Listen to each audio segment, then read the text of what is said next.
Are you guys ready to rock? All right, this is more of the social media presentation than the air guitar presentation, but you are going to get a little air guitar in there. So, just in case people are wondering, I'm Scene Stealer Eric on Twitter. This is the hashtag to use. Again, I won't be offended if I see the top of your head. I'm used to it. Um, this presentation is about something that I just kind of figured out from working in social media over the last 9 years. And a lot of people come to me and especially I give this to a lot of college students, this presentation, but it definitely works for professionals at any stage of your life.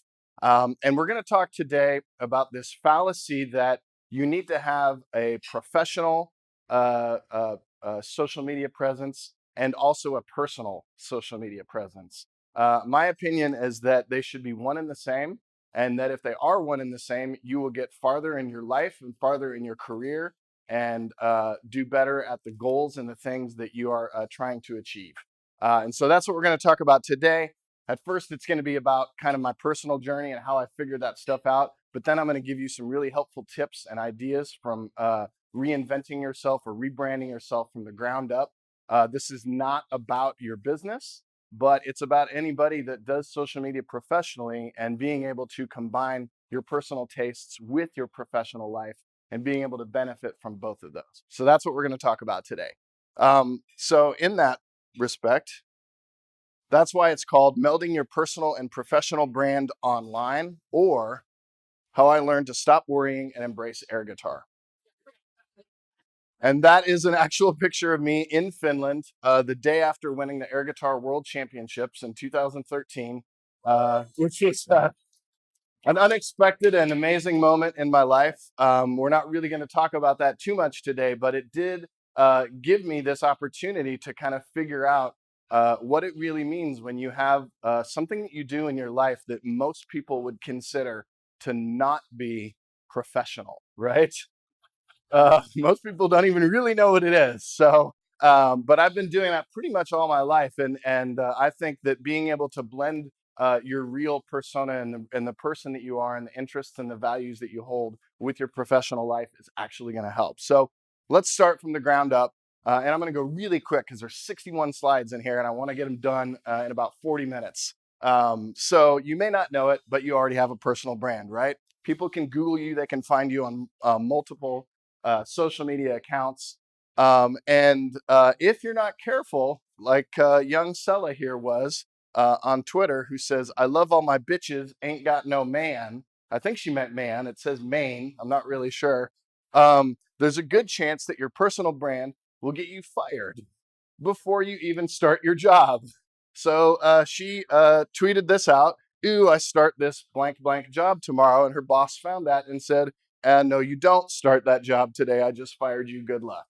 So this sounds like a jerk I don't want to work for anyway, but this does prove that there are a lot of people out there searching for you on social media. In fact, one of my jobs as social media community manager at Callahan Creek is to manage the ad agency's social profile. And when we hire people, or even before we hire people, I am looking people up online and sending stuff to our HR department, right? So if you apply for a job at Callahan Creek and your social media profiles and your Google search is not in order, know that it will be discovered, right? So this is really, really important stuff. This is an extreme example of it, but she also got. I found out about it because Time Magazine covered this story. So employers use social media too, kids. That is the important thing to know. What's really cool is that 93% of managers will review your profile before they give you a job offer. 1 out of 3 rejected candidates based on something found in their social media profiles. But even better than that, 92% of companies use social media for recruitment. So what that means is if you're active on social media and you're doing a great job, you have a huge leg up over the people who aren't. 79% have found candidates through LinkedIn, 26 Facebook, and 14 through Twitter, right? So why would you build a personal brand? Well, what it does is it shows your prospective employer that you can honestly, that you understand modern communication practices, because social media isn't just social media anymore. It's everything, right? If you understand how to use social media, then that shows your employer that you also understand these 5 concepts. So you can build credibility with your target audience, showcase a specialty, which is really important, differentiating yourself from the competition, refining and developing your focus. I'm going to talk about that a lot in this presentation.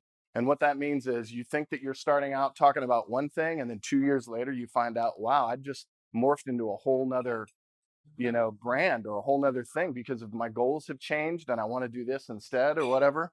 And then lastly, and this is the most important one, it forces you to be consistent and reliable. And anybody who works in social media will tell you that this is the number one most important thing, right? You don't want to just put something out there on a platform and then have that disappear, and then you haven't posted on it in 2 months and nothing's happening. So the more that you can be consistent and reliable, the better. And all of these things are attractive to employers. So I really, really like this quote from Fast Company. It says, increasingly job hunters are tapping into their social networks and connecting with peers currently employed in their chosen field to find out about job opportunities that haven't been posted publicly. So we already know if you're doing great on social media, you have a leg up over other people trying to get a job.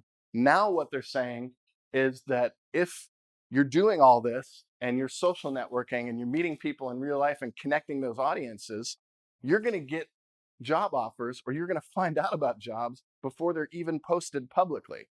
How amazing is that, right? So now we're talking about 2 extra legs up that you have on the people who aren't using social media. So you need to take control of your brand. You need to tell your own story. The last thing you want to do is let the web do that for you. That info is already out there, and the sooner that you begin shaping it online and owning it is going to be the better for you. And you can't start soon enough. This is an example of someone named Eric Melin, apparently. This is his website. He has ericmelin.com. And I started using social media professionally in 2008.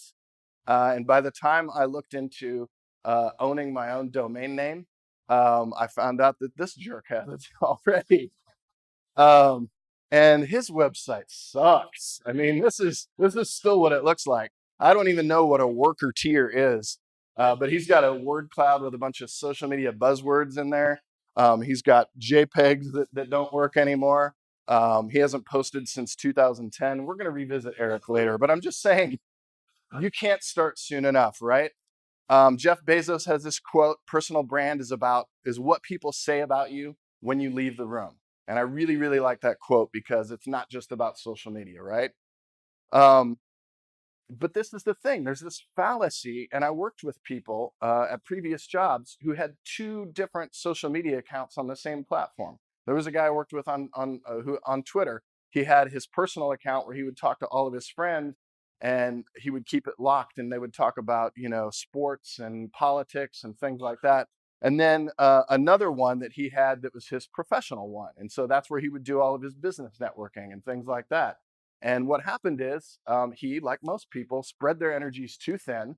They end up using one and not the other, or they end up using both of them poorly, and then nothing ever really gets accomplished from it. So what I'm saying is that your brand should not just reflect job-oriented stuff. It should be an interesting facets of your personality, and it should give people a reason to want to follow you outside of your professional expertise. And this is really important, right? It's kind of a cliche now, actually, in social media. We used to say this back in the early days of this club: be genuine and be yourself. Well, it's really, really true.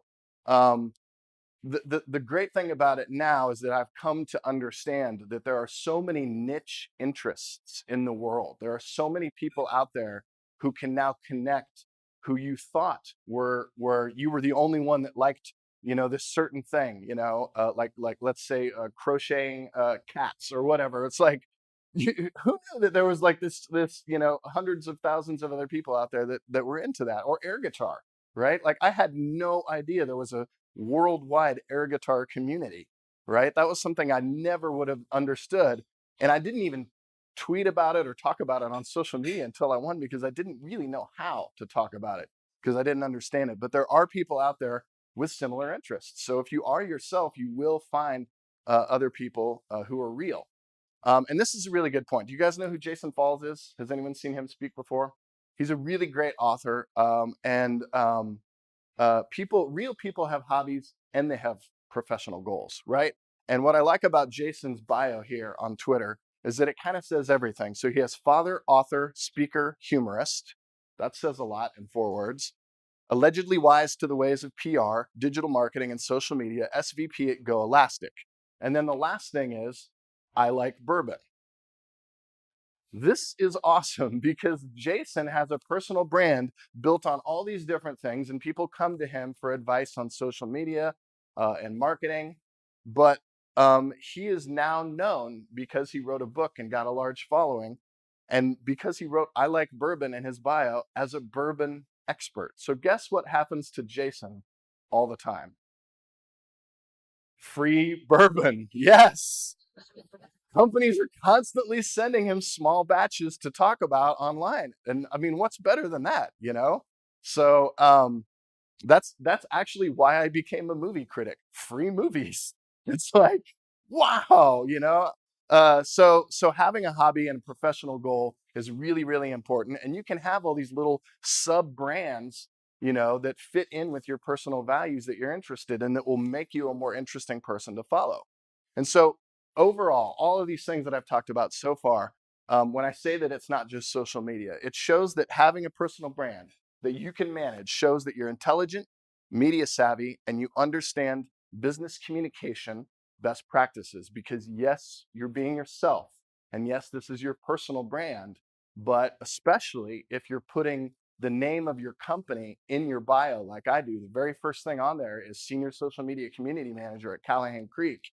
You understand best practices in business communications, right? And a lot of people don't understand that. They think that, oh, you know, this is just someone being themselves. And a lot of time it'll say retweets are not endorsements. And that's probably mandated by a company policy. And that's a really smart thing to have in there. But don't for a moment think that somebody who does this is just using social media for personal means, right?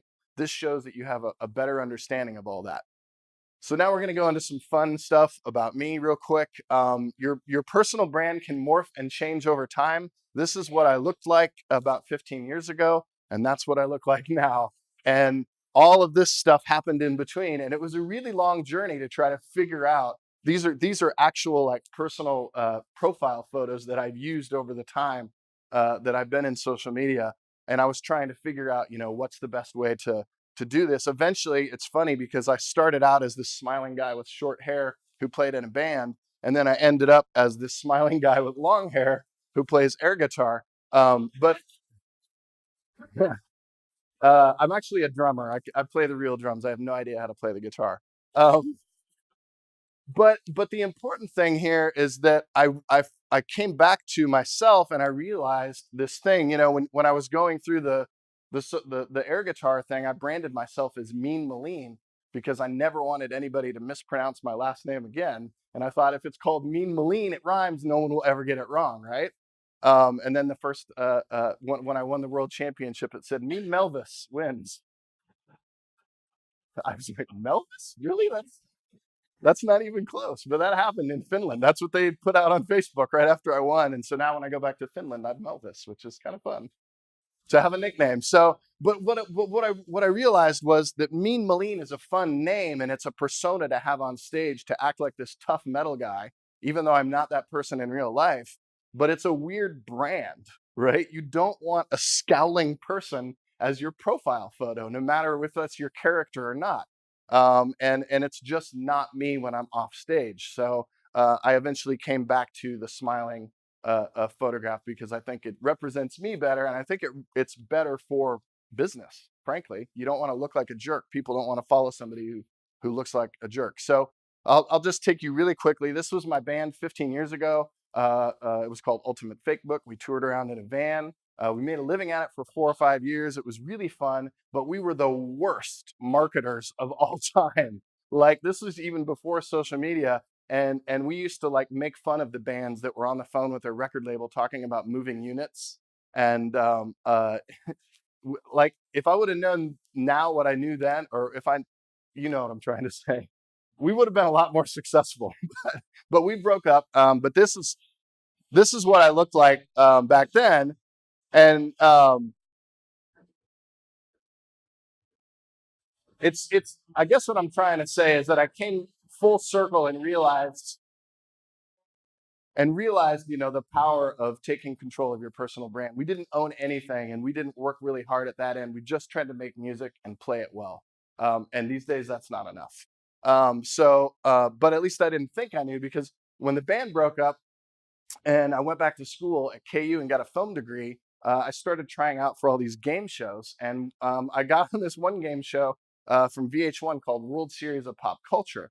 And what I realized after passing the test is that we needed to create characters. This is part reality show and part game show. And we needed to create characters that were bigger than life so that people would remember us. And so when we were doing our interviews, which is the real reason that they cast you on these shows, we told them that we were smartasses from Kansas. And the three of us had all played in bands before. And so we created this persona of these guys from the Midwest who were really smart at trivia, but were also smartasses. And that's when I figured out that you can wear a suit coat over a t-shirt and get away with it. So this is our preview from VH1.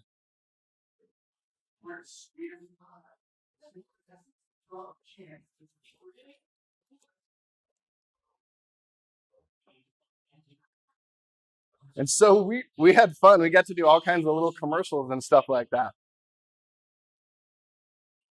And so what I realized is that, oh shit, I'm branding, right? Like I'm taking control of my image at this point. Um, and then after I graduated from film school, I started a website and decided if I want to be a film critic, I should just start doing it. Like no one will hire me, but I'm just going to create my own website. And we started doing YouTube video movie reviews. And then all of a sudden publicists started calling me and asking me to interview movie stars when they came to town. And so all of a sudden that weird hobby was legitimized just because I did it. And so I would do things like this before I was even ready for it.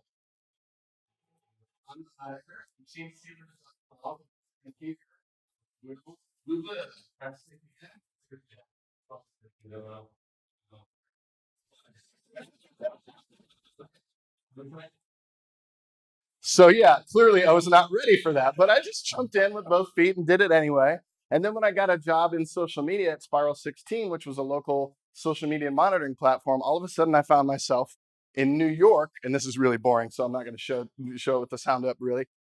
But I'm in New York City at the Pivot conference. Brian Solis is hosting, and all of a sudden I'm presenting a social media case study. And it's like all of this stuff is just kind of happening, and I'm just kind of running with it, right? But there's no connective tissue, right? My professional life online, I just looked like this, and this was what I was trying to do. But ironically, my hair was getting longer because I was doing air guitar, and I figured wigs fall off, so I might as well just start growing my hair and get that little advantage, right, over everybody else because it looks cool. But then I was doing movie reviews on KCTV5. And the weird thing is that you don't expect your local morning movie critic to look like this. And this was that weird stage where the hair was growing out and it's like looking really bad. So, melding these personalities just became more and more challenging. But then when I did win the Air Guitar World Championship, I was famous for like 2 days all over the internet. I was like, my 15 minutes, and it was really fun.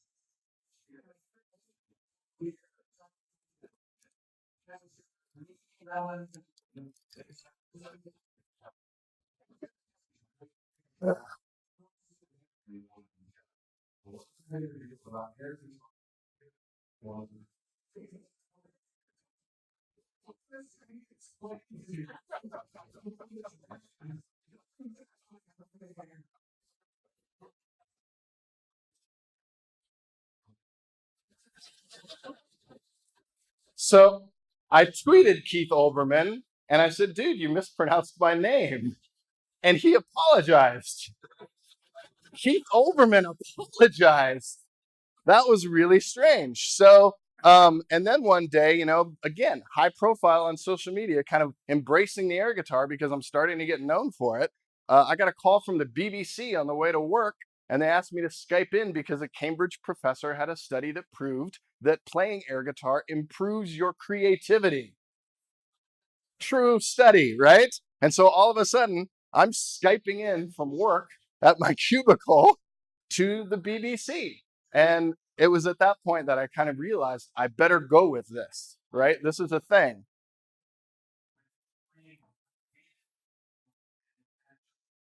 I had my t-shirt in the car, by the way.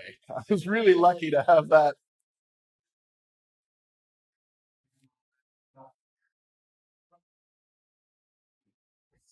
I love that shot. I had no idea I was talking to a guy that looked like that, because you can't see anything when you're doing this. You're on Skype. But that guy was awesome. This is a whole nother story, right? If you want to see me talk about creativity, that's a whole nother deal. So anyway, what I'm trying to say is that just go with it, right? Like whatever you get into and whatever works for you and whatever you think is too weird or too strange or it doesn't fit with something else, there's a really good chance that it does, right? I'm the air guitar social media guy. Who knew, right? So you just have to kind of go with it. Nobody wants to interact with a company stooge, okay?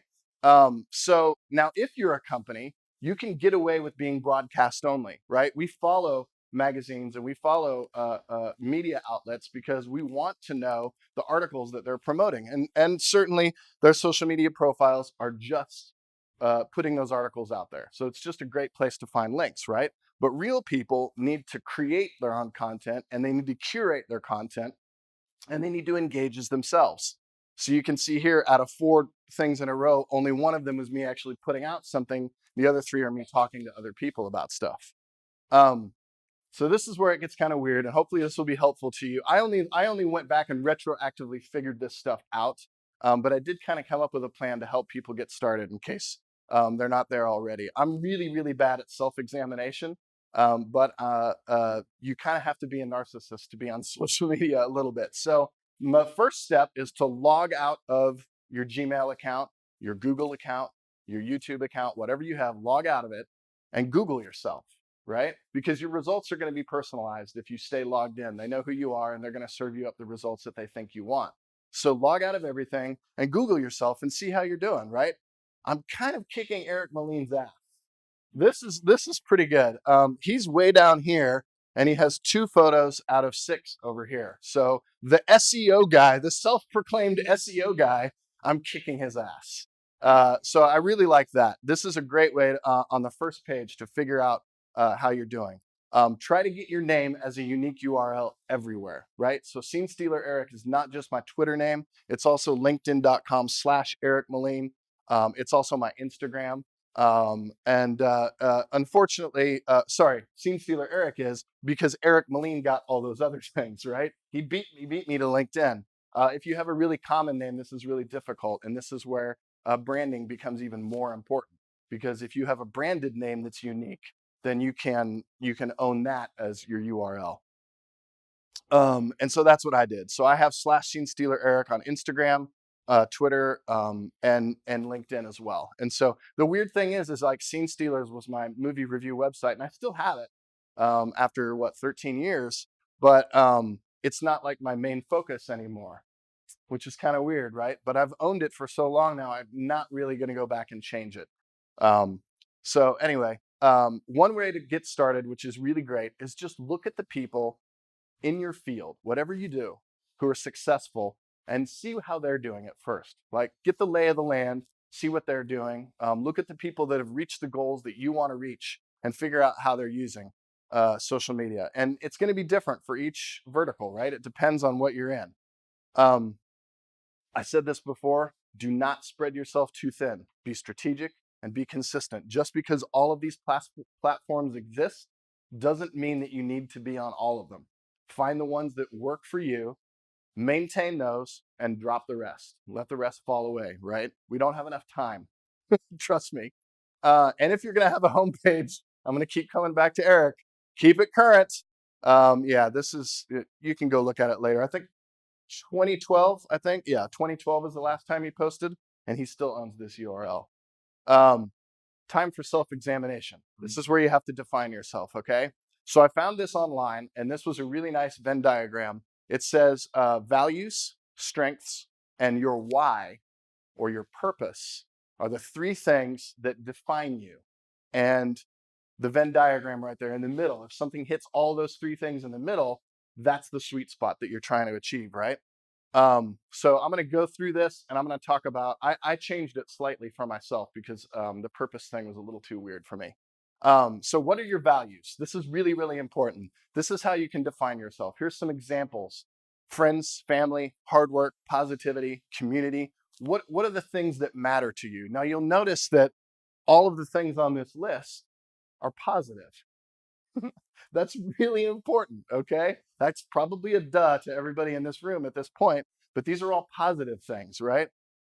These are our values that most people consider to be worthwhile and useful and positive. And so you're looking for these things, and it's okay to write this down. It's okay to like have it at your desk even to remind yourself of the things that are important to you when you're looking for content to share or to create.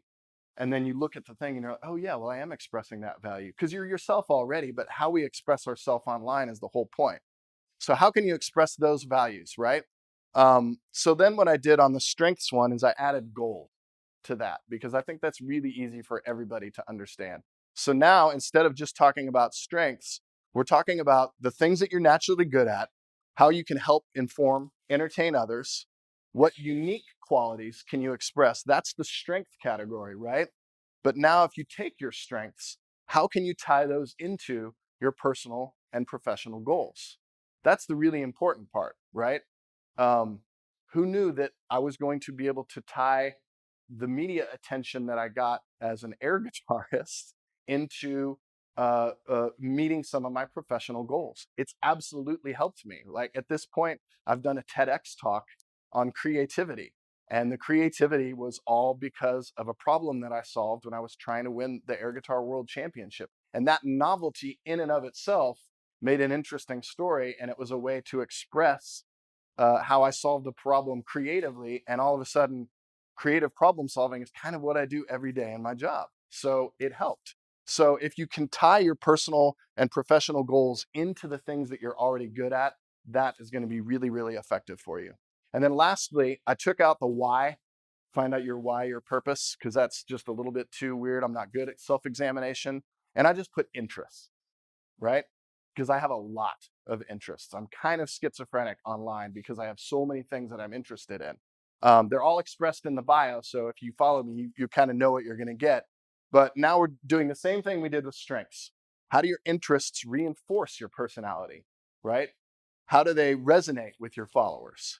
What unique opinions can you offer on those interests? So kind of the same thing as strengths. And then again, of course, how does it dovetail with your values and your strengths? So if you think about all three of those things together, you have a really good foundation for what your brand is going to look like. And you can write all this stuff down and try and figure it out, and then look at your profile and figure out how to best say that so that when people follow you, they know exactly what they're going to get. And then lastly, if this is too weird for you, some people will find that you can just ask a friend to name the first thing that comes to mind when they think about who you are. And this actually works because your friends know you really well and they like you already.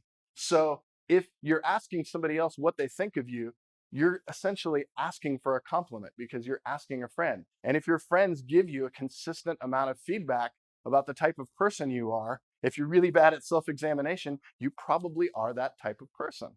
So now you just have to figure out, like any brand, anything that we would normally do in marketing, how are we going to express those things, right? So if all else fails, give this a try. Your first step is to build a hub for your brand. Is anyone familiar with these platforms here? I have a Squarespace site and an About Me site and a WordPress site. So I'm using three out of these already. There's probably more. There's more popping up every day.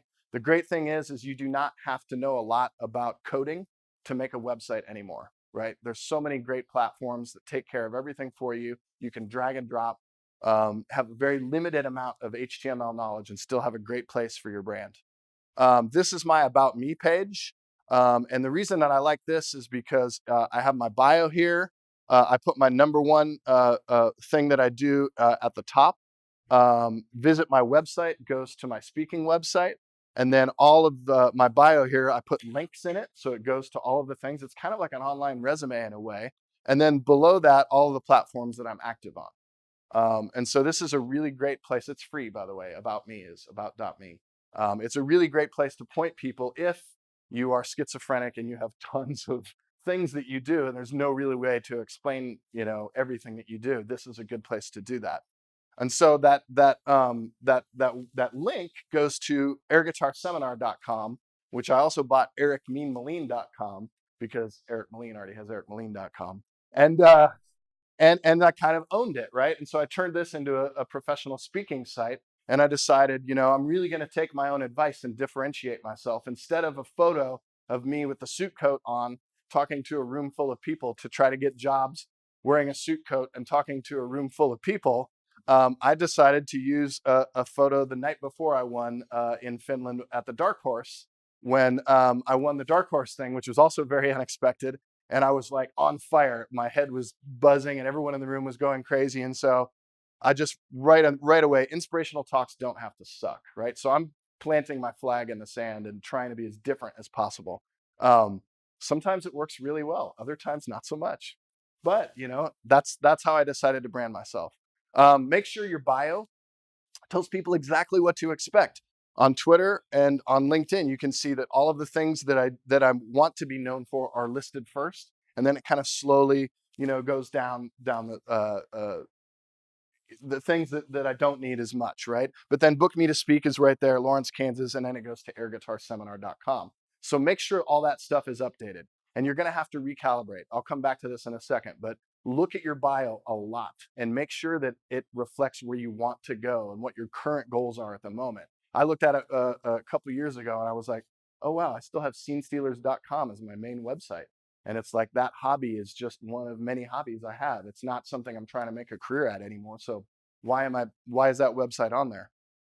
Again, carve out your niche, differentiate yourself, exhibit unique opinions. I saw this thing from Forbes, this headline from Forbes in an article that I really liked about why Jack of all trades is the worst personal brand. And then I searched online and found a ton of people that had in their Twitter bios, Jack of all trades. And it's just bad. It's terrible because you can't get known for anything when you say you're good at everything. There's a lot of people out there who are probably better than you at things, right? So if you're a Jack of all trades, it doesn't really help you out. This is my Rotten Tomatoes thing. I've been doing that since 2004 when I started movie reviews. Be able to back up your opinions. This is really important, right? A lot of people they carve out a niche as a contrarian just to be a jerk, just to be different, right? But so I have here two movies that have very fresh ratings on Rotten Tomatoes that I thought were pretty crappy, right? And so my opinions are different from the mainstream opinions out there. But you need to be able to back them up, and they need to be your real opinions. You don't want to do something just to get attention because you're probably not the only person saying something different, right? And this thing says, Eric Melin agrees with the tomato meter 80% of the time, right? So I'm not actually that different, but when I'm different, if I put out a movie review and it turns out that I hated a movie that everyone else liked, I'm going to get more clicks. I'm going to get a lot more people talking about it. But it's not going to happen all the time. It's only going to happen when it's real, because if I fake it, it's fake. People will see through it. They know you're trying to get clicks. So just be yourself. Be able to back up your opinions. You don't absolutely have to get a professional headshot, but it wouldn't be a bad idea. At the least, this is probably the best guide I've ever seen for your profile photo. Okay, it's just as simple as that. Here's some really bad ones, and these are from LinkedIn. Believe it or not, every one of these is real. These are LinkedIn personal profile photos. That guy's got 2 beers held up to his head. That guy's got a horse's ass in the background. That's a real logo from somebody's business that they put on their personal LinkedIn page. Terrible logo, terrible idea. Heisenberg, I like Breaking Bad too, but that does not help you, right? And then just a lot of photos here that show that people don't understand how to take good photos, how to balance contrast, how to size them correctly. And I love that guy's playing the guitar, but I have no idea what he looks like because he's looking away from the camera and wearing a hat. And I love that woman, I think she's a woman, likes to travel, but I can't see her. Doesn't help, okay? So make sure it's recent. Make sure it's recognizable. I don't know how many social media conferences I've gone to, or I meet somebody in real life and I remember their avatar. And I'm like, huh? This is so when you grow out your hair and grow a goatee, you got to change your profile photo. That's just how it works. Um, Post with purpose. This is really, really important. Everything you share is building your brand. Not everything you post, but everything you share of other people's and add your comments to. Everything you respond to is building your brand. It will come naturally after a while. That's the good thing. If you take all those things into consideration and you're consistent about it, it will just happen and you don't have to worry about it anymore. But while you're doing it, stay cognizant of those three things: your values, your interests, and your strengths. And sometimes it's even something little that happens in 1 second and you don't even realize you're doing it. And then you look back later and you're like, oh, wow, that was like a really good example of living your brand. And so Bernstein Rain is a really great ad agency here in Kansas City. And I saw this thing on Twitter that went out to their interns. They were doing like some sort of training program. And it said, how many triangles do you see? And I have no idea what they're talking about, but it says BR is watching. So I was like, okay, that's weird. Knowing that my branding is like the air guitar guy, I immediately saw a pentagram and I said, Dio, Motley Crue, wait, I know this. Slayer, I give up, right? The three bands that use pentagrams in their branding. So right there, it's like, oh, branding and personal profile. Incorrect, Eric, but the blessing here is that you're not really intern material now, are you? Hashtag overqualified.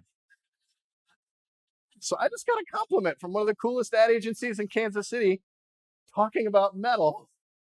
And so it's just an example of how all those things just kind of come together, right? And it doesn't have to be original content. So when I performed at the Nelson Atkins doing air guitar there, I thought, well, a lot of people who think air guitar is really silly and dumb might want to know that a museum invited me to perform, and that may legitimize it in some way. So certainly I reposted someone's photo of that. I repost things from my boss at work when he says something that a lot of people find controversial that I agree with. And so you're always just kind of finding things that other people post and then putting your own opinions on top of that and being that unique person and exhibiting that unique behavior that makes you different. And always remember, if you're worried about sharing things, that if you find something valuable, others probably will too. You can become an authority. And the most important thing is not to just retweet things all the time, but rather to share content and add more value to it. Okay? I do retweet things sometimes, especially from Callahan Creek, because I'm the one running that account. And usually that's already me kind of talking through Callahan Creek. And so sometimes I'll add something to it, but sometimes I'll just retweet it. But for the most part, it is always better to say something unique on top of another piece of content. Asking questions, helping others, and reciprocation. This is really, really great, right? You don't want it to just be about you all the time. If you're talking about you all the time, it gets really, really boring. When you have a lot of interests, it's really important to support the people who are doing other things that you're interested in. So if there's something going on, you should help other people out. And the great thing is when you need help, they will probably come to your aid because they remember that you retweeted their thing or you told people to go to their thing. So be a true community member, right? Support others. When you get excited about something, you can post that online. And these are just different examples of all the different weird things that I do about stuff that I was interested in, that I retweeted and tried to get other people excited about as well. All right, here comes the crazy part. What not to post about. This has become more complicated, and I'll talk about that here at the end. Drugs, sex, alcohol, guns. Not great things to talk about unless it's part of your brand. I'm going to say that a lot. Bad grammar, poor spelling, never good, okay? Try really, really hard to look at everything before you put it out there.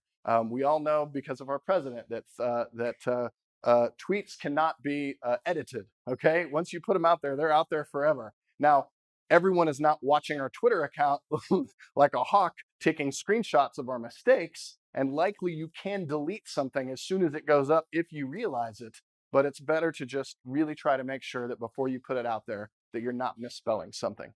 Complaining about your job, really bad idea. Complaining at all, probably a bad idea. I mean, let's be honest. We don't want to follow a bunch of people who complain all the time on social media, unless they're doing some righteous customer service thing. They've been screwed over by an airline or whatever, right? If that's part of your brand, great. If you're a comedian, great. Complaining is your job. It is your brand. As long as it's funny, that's why people follow you. Don't post when you're supposed to be working or not working, unless it's part of your brand. Negativity about client, boss, coworker.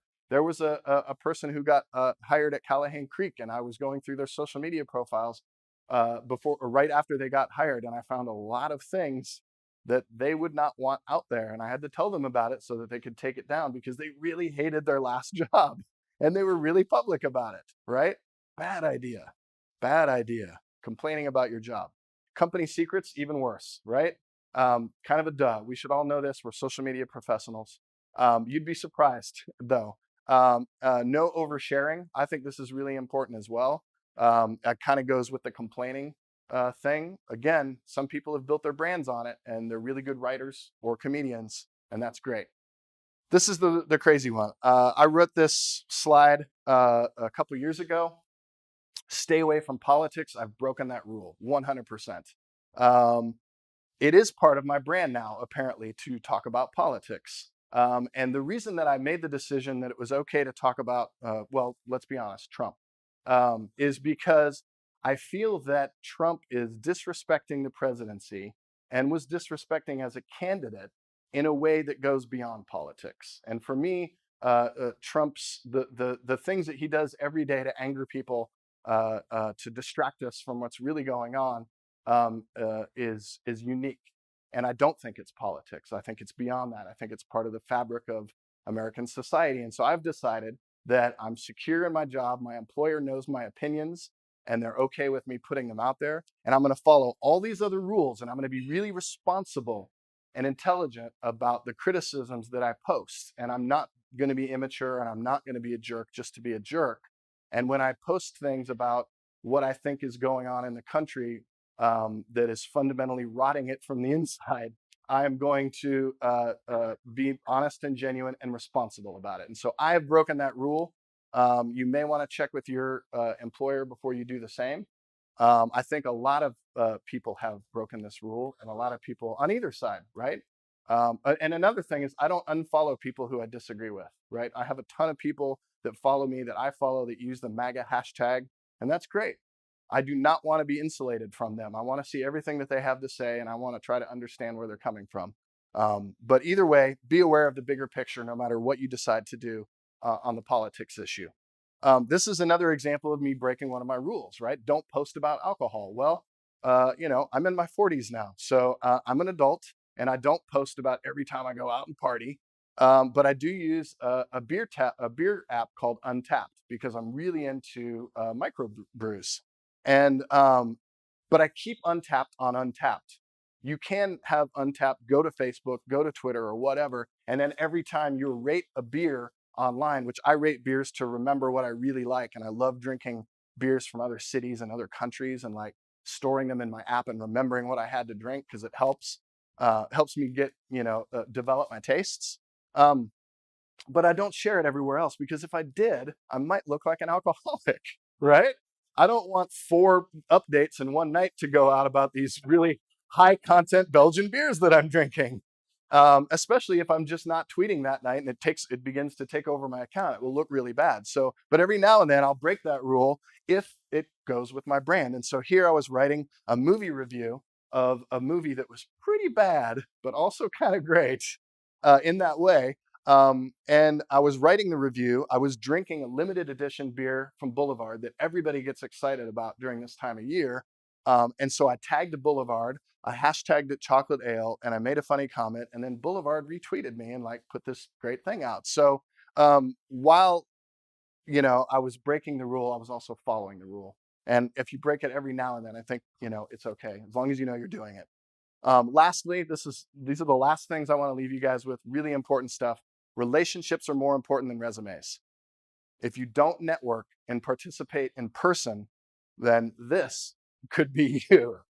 And you don't want this to be you, right? You don't want to be sitting on the couch watching TV and just tweeting all day or Facebooking or whatever. You want to actually get out there and do the stuff that you say you're interested in, and meet people face to face, and be a part of a real community as well as an online community. The more you connect those two, the better things are going to be. And then lastly, live your brand, live your values, reach your goals. If you examine your brand, and you should do this every now and then, maybe every 6 months, re-examine it, look at what you're putting out online and go, hey, does this match up with who I want to be and where I'm going right now? Because that changes. At least for me, it changed a lot, right? And you just have to keep going back and looking at it because it might not be current and you might not be putting that great, the best thing of who you want to be out there. Lastly, this is the most important thing. When you're online, bring your best self. This applies across the board to anything that you do. Any of the rules that I put in before are more specific. This is the best general thing to live by.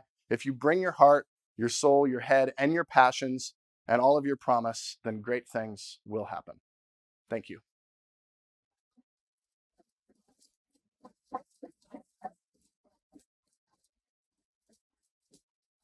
Are we out of time? Do we have time for questions? 5 minutes. Yeah. Mm-hmm.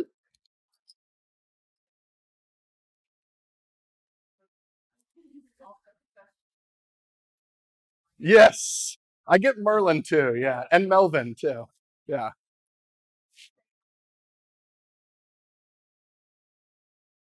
Ah, that's a good one. That's a really good question. Um, you ignore them after a while. I got a little fired up the other night because I saw that new Steven Spielberg movie, The Post, and because I get to see early press screenings. And I really, really loved the message, which was about how important the free press is and how the president shouldn't be able to delegitimize the free press. And this is in the Nixon years, right? Loved the message, hated the movie. I thought the movie was just cloying and annoying, and it kept pounding you over the head with its message. And I went online and I saw a bunch of people, other film critics, the embargo on social media had just lifted, and they were all talking about how great it was. And I was mad because I wanted the movie to be better than it was. And so I started kind of spouting off to a couple of them.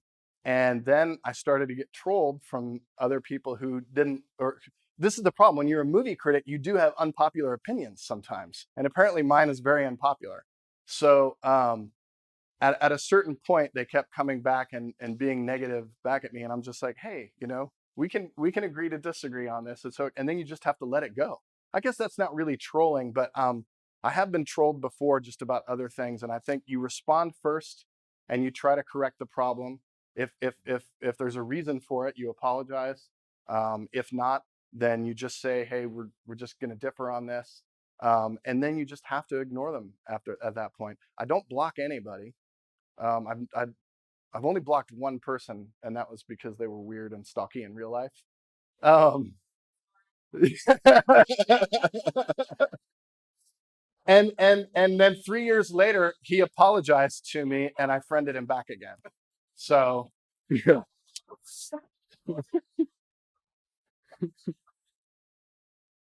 Anyone else?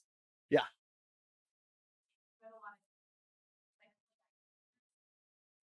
Yeah.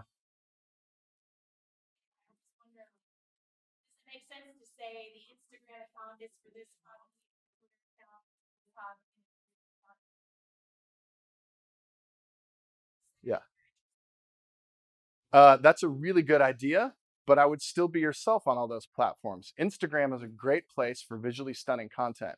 If your interest has a lot of visually stunning content, then it will probably take over more than 50% of your Instagram. But don't be afraid to post a baby photo on there if it's unique and has some sort of novelty and is fun, because people want to know that you're a real person and that you have a baby that you're excited about. But your percentage may be different. On Facebook, maybe you're sharing 50% baby photos, right? So each platform can be adjusted for your specific niche and for the thing that you're interested in based on what that platform is good for, right? So on Instagram, I rarely share any political opinions because I'm mostly just sharing photos and images and videos of my life, right? And so each platform can kind of be what it is, but make sure that your profile kind of lists in order. If you had to make a pie chart of the percentage in that platform that you're going to post about, make sure that you're going from the biggest percentage to the lowest, when you write out your bio. So you're telling people what to expect.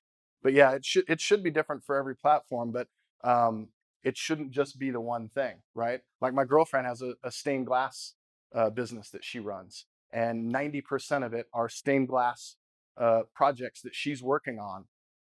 But every now and then she'll take a nice photo of our backyard or the greenhouse or something like that, because people that like stained glass are probably likely to be interested in gardening and nature and things like that as well. So it helps make it more interesting. If it's just stained glass all the time, it's kind of boring. Does that help? Cool. Yes. You say nobody wants to follow chill. Yes. But can you talk about what your business posts into your, and let's talk this about it. Sure.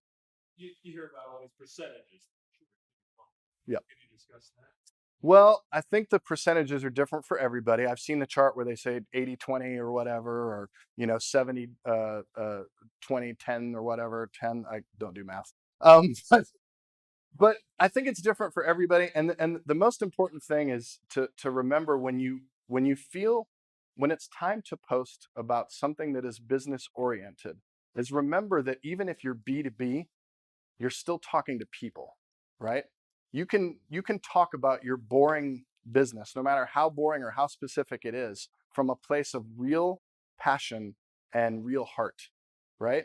And you can also be a thought leader. So if you have an opinion about something in your business that is really, really specific, that's okay if it doesn't relate to everybody else. But if you talk like a real person instead of using corporate speak or whatever, then people will believe that you have an opinion about this thing, or that you're excited, you're exhibiting passion about this thing. And that's great, right? The more you can personalize the business, the better. If you just are, let's say your company has a press release that just went out. Don't copy the title of the press release and put that out there. Send the link to the press release and then talk about it as a real person on top of that, right? Because nobody wants all of the corporate jargon. They want to hear from you as a person. So that would be my advice, is try to find a place for your actual authentic voice as you're talking about your business. And again, especially on Twitter, don't worry about alienating people, right? Don't worry about, oh, I've just posted, another post about shipping, right? About my boring shipping business. Nobody cares about that. Well, that's okay. The people who are on Twitter at that point may get it. But if you're not on Twitter at that point, you're probably not going to see it, right? I will repost things that are important to me 2 or 3 times over the week if I'm posting 5 or 6 times a day, and I'll do them at different times of the day, because the chances are not everybody is online to see that. So if you feel like you're overburdening everybody with a bunch of stuff that they don't want, just remember they probably haven't seen half to 3/4 of it, right? And also you can retweet the same thing, or you can put a different opinion or say something interesting about the same thing more than once, as long as it's not exactly the same thing. Does that make sense? Yep.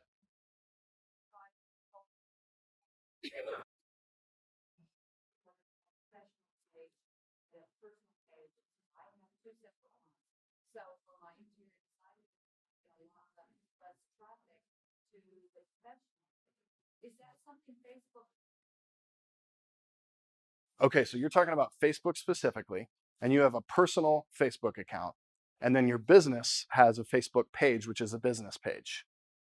Okay, so those two things are very different, and yeah, they behave very differently. And you should have that, right? The nice thing, they said you shouldn't. So a business page on Facebook is a business page on Facebook, and you should have that, absolutely, 100%. Your personal page, if you want, on Facebook, and Facebook, a lot of times is treated differently by other people. But if on Facebook you want your personal Facebook profile to be integrated with your business page, then the great thing that you can do is you can post from either account, and you can share things from either account on either page. Now what happens is the people that go specifically to your business page start to see that this is not just a company, it's a company run by a woman who has these great opinions and who is amazing and is okay putting herself into the company and making that a part of the brand. And if you are reposting stuff from the business account that you've posted personally, and then you make your Facebook page public, then all of a sudden you're using Facebook the same way most people use LinkedIn and Twitter. But you have to be okay with that, because the moment you make your personal Facebook page public and you switch that privacy setting, everything that you say on Facebook can be seen by anybody instead of people who are just your friends.